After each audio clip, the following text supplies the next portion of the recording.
قرآن کی تلاوت کیسے کریں؟ ڈیلی کے اپنے سارے کام تو کر لیتے ہیں، ڈیلی کے اپنے سارے روٹین فالو کر لیتے ہیں، کھانا بنانا سے لے کر اور بچوں کو اسکول بھیجنے سے لے کر ہر کام اپنے وقت پہ کر لیتے ہیں، لیکن ہم وقت پہ نماز ادا نہیں کر پاتے ہیں، ہم وقت پہ قرآن نہیں پڑھ پاتے ہیں۔ اس بارے میں آج بتاؤں گا نماز پڑھنے کے بعد سے کیسے قرآن پڑھیں۔ آپ اپنے دل میں طے کر لیں، پکا ارادہ کر لیں کہ آپ کو فجر کی نماز پڑھنے کے بعد سے آپ کو ہر حال میں کلام پاک پڑھنے ہے، چاہے آپ ایک پنا پڑھیں، 2 پیج پڑھیں، چاہے آپ ایک رکوع پڑھیں، لیکن آپ اس پہ پکا ارادہ کر لیں کہ آپ کو فجر کی نماز کے بعد قرآن آپ کو ضرور پڑھنا ہے۔ جب آپ پکا ارادہ کر لیں گے تو آپ کو ضرور کلام پاک کو ڈیلی ٹائم پہ پڑھنے کو من کرے، اس لیے اپنا ارادہ کو آپ مضبوط کر لیں۔ ڈیلی قرآن پڑھنا ہے، ڈیلی آپ کو قرآن کی تلاوت کرنی ہے، اتنا بھی من نہ کرے لیکن آپ ایک رکوع ضرور پڑھ لیں۔ پھر ایسے آپ ڈیلی پڑھیں گے آپ کو خود من لگنے لگے گا اور آہستہ آہستہ آپ اس کو ڈیلی پڑھنا اسٹارٹ کر دیجیے۔ اس لیے ڈیلی آپ کلام پاک کی تلاوت کریں، ڈیلی کریں، چاہے ایک رکوع کریں، چاہے ایک پیج کریں، 2 پیج کریں، جتنا آپ کو دل چاہے اتنا کریے، ناغہ مت کیجیے۔ ویسے ہی فجر کی نماز پڑھنے کے بعد سے سورہ یاسین کی تلاوت ضرور کرنی چاہیے۔ نہیں پڑھنے کو دل چاہ رہا تو ایک پیج پڑھیں، ایک رکوع پڑھ لیں، لیکن ضرور پڑھیں۔ ڈیلی پڑھتے پڑھتے آپ کی ہیبٹ بن جائے گی، اور جب آپ کی ہیبٹ بن جائے گی تو آپ کو خود بخود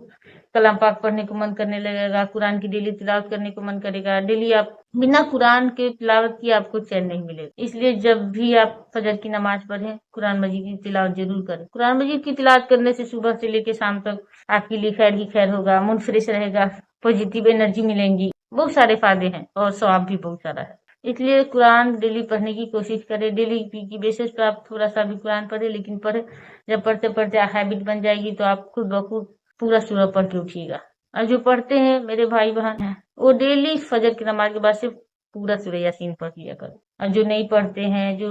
ان کو پڑھنے میں بہت ٹائم لگتا ہے، بہت سلو پڑھتے ہیں، اٹک اٹک کے پڑھتے ہیں، وہ ڈیلی تھوڑا تھوڑا قرآن پڑھا کرے، ڈیلی صبح شام بھی پڑھ لے، شام کو رات کو سونے کے ٹائم بھی پڑھ لے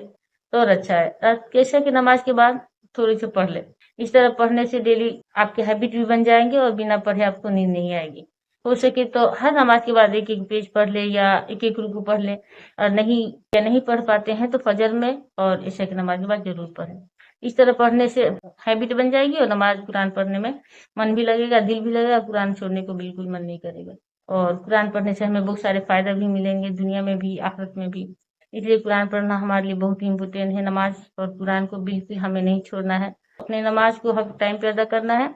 اور کلام پاک کی ڈیلی تلاوت کرنی ہے۔ زیادہ تر ہم لوگ کیا کرتے ہیں، رمضان میں کلام پاک کی تلاوت کرتے ہیں اور جب رمضان گزر جاتی ہے تو کلام پاک پڑھنا چھوڑ دیتے ہیں، چاہے رمضان ہو یا غیر رمضان ہو، ہر ٹائم کلام پاک بھی پڑھنی ہے اور نماز بھی پورے ادا کرنی ہے۔ آئیے ہم اس کوشش میں لگے رہیں اور ہم کوشش کریں کہ ہماری نماز کا جانا ہو،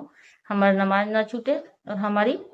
قرآن کی تلاوت نہ چھوٹے، اس کا ہم پکا ارادہ کریں اور ہم اس پہ عمل کریں۔